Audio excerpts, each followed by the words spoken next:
नमस्कार बच्चों। आज हम गणित के पार्ट 1 का तीसरा पार्ट देखने वाले हैं। अंकगणितीय श्रृंखला प्रसंग नंबर 3.1 है। अंकगणितीय श्रृंखला क्या होता है उसको हम देखना चाहते हैं। अंकगणितीय श्रृंखला में आपके पास पहचानना होता है कि आगे की गिनती क्या है। जैसे अगर आपको कुछ गिनतियां दी गई हो, आपको बोला जाए कि चलो बताओ 5, 10, 15 है, उसके आगे की गिनती बताओ, तो आप बोलोगे 20 रहेगा, 25 होगा। ठीक है। वैसे अगर बोला जाए कि चलो अच्छा 10, 8, 6 है, तो और गिनती क्या रहेगी, तो आप बताओगे 4 और 2 होगा। मतलब कुछ गिनतियां दी गई होंगी, उन गिनतियों को लेकर आपको संबंध ढूंढना है। ये संबंध जो मिलेगा आपको, कभी कभी जोड़ के मिलेगा, कभी कभी घटा के मिलेगा, कभी कभी गुणा करके और कभी कभी भाग करके मिलता है। ऐसा कुछ नहीं है। तो जो गिनती दी गई है उन गिनतियों में संबंध ढूंढते हैं और फिर अगली गिनतियों को हम पता करते हैं। तो इस तरह से हम अंकगणित की श्रृंखला पहचानते हैं। अब यहाँ पे आपके पास ऐसे सवाल दिया गया है कि 2, 4, 6, 8, 2, 4, 6, 8 में आपके पास पहले सवाल देख लो। जिसके पास सवाल नहीं है एक बार जरा फोटो वगैरह ले लेना, स्क्रीनशॉट ले करके। ठीक है। उसमें आपको बोला गया है कि अंकगणित की श्रृंखला बताओ।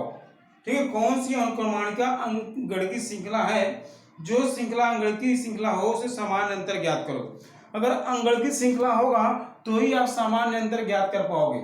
अगर अंकगणित श्रृंखला नहीं है तो आप समान अंतर नहीं ज्ञात कर पाओगे। ठीक है। तो जैसे 2, 4, 6, 8 दिया गया, आपको ये बताना है अंकगणित श्रृंखला है या नहीं है, आपको पहचानना है। ठीक है। तो पहचानने के लिए जो भी गिनती दी गई होगी इसको हम बोलते हैं, इंग्लिश में अगर बोलेंगे तो इसको बोलेंगे टर्म। ठीक है। और हिंदी में अगर बोलना चाहेंगे इसको बोलेंगे पद। ठीक। टर्म होने के कारण इसको टी से दिखाते हैं। टर्म होने के कारण इसको किससे दिखाते हैं? टी से, स्मॉल टी। ठीक है। अब इसको भी टी बोलेंगे, इसको भी टी, इसको भी टी, तो नहीं चलेगा। तो इसके लिए इसको पहले वाले को बोलते हैं T1। ठीक है।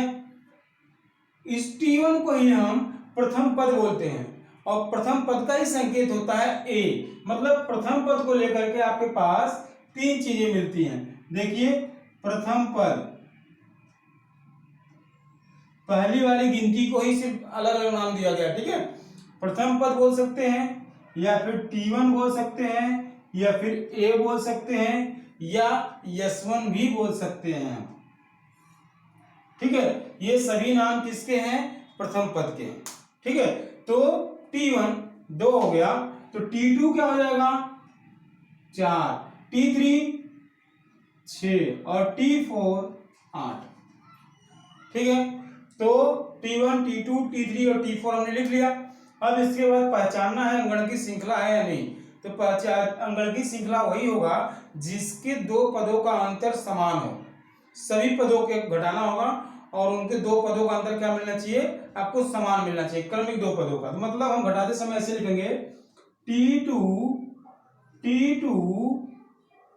माइनस T1, 4 माइनस 2 बराबर 2।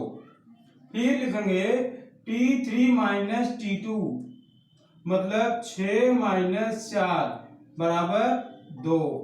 T4 माइनस T3, 8 माइनस 6 बराबर 2। ऐसा कंफ्यूजन कहीं मत करना कि दो के मान अगर समान आ गए तो तीसरा आपको नहीं निकालना है। आपको जितनी भी गिनतियां दी गई होंगी सबको निकालना होगा। कभी कभी क्या होगा, शुरू के दो मान सेम आएंगे, तीसरा वाला सेम नहीं आएगा, तो आपको लगेगा कि अंकगणित श्रृंखला है करके। तो ऐसा मत करना। अंकगणित श्रृंखला अगर पहचानना है आपको, तो सभी पद जितने दिए गए सबको आपको ऐसे माइनस करना होगा। अगर आगे और होता तो लिखता मैं T5 minus T4, T6 minus T5, इस तरह से सभी गिनतियों को निकालता। और अगर अंतर देखो यहाँ पे सबका सेम आया है, इसी अंतर को बोला गया सामान्य अंतर, और सामान्य अंतर का संकेत है D, क्योंकि इसको डिस्टेंस बोलते हैं। ठीक है। तो लिखेंगे दो क्रमिक पदों का अंतर, दो क्रमिक पदों का अंतर। दो क्रमिक पदों का अंतर क्या है? समान है। इसलिए यह अनुक्रमणिका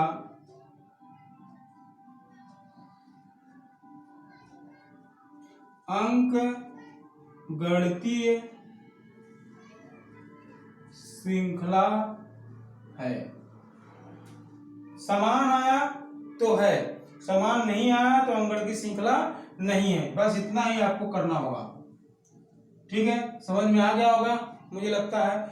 और एक आध सवाल देख सकते हैं। तो एक सवाल और देखना चाहते हैं हम।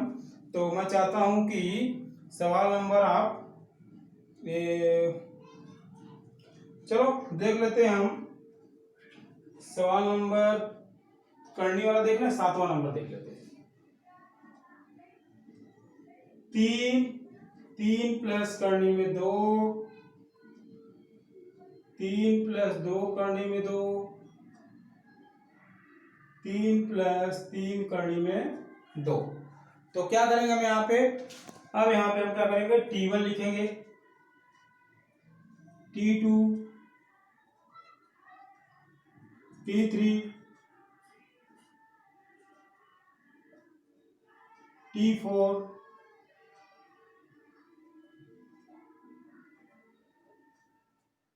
ठीक है। तो क्या निकालेंगे अब? अंतर T2 माइनस T1, मतलब 3 प्लस करनी में 2 माइनस 3 बराबर, ये कट जाएगा तो क्या आ जाएगा आपके पास? करनी में 2। फिर T3 माइनस T2, T3 कितना है आपके पास? 3 प्लस 2 करनी में 2। अब यहाँ पे देखो द्विपद है ना ये, इसके लिए क्या करेंगे हम? इसको कोष्टक में ले लेते हैं। 3 प्लस करनी में 2। अब कोष्टक को जब खोलेंगे तो 3 प्लस 2 करनी में 2 माइनस 3 माइनस करनी में 2, तो ये और ये कट जाएगा। यहाँ पे करनी में 2 माइनस, ये भी करनी में 2 ही लेकिन माइनस में है, तो यहाँ पर 2 है तो यहाँ पे क्या है? 1 है, तो घट जाएगा। कितना बचेगा आपके पास?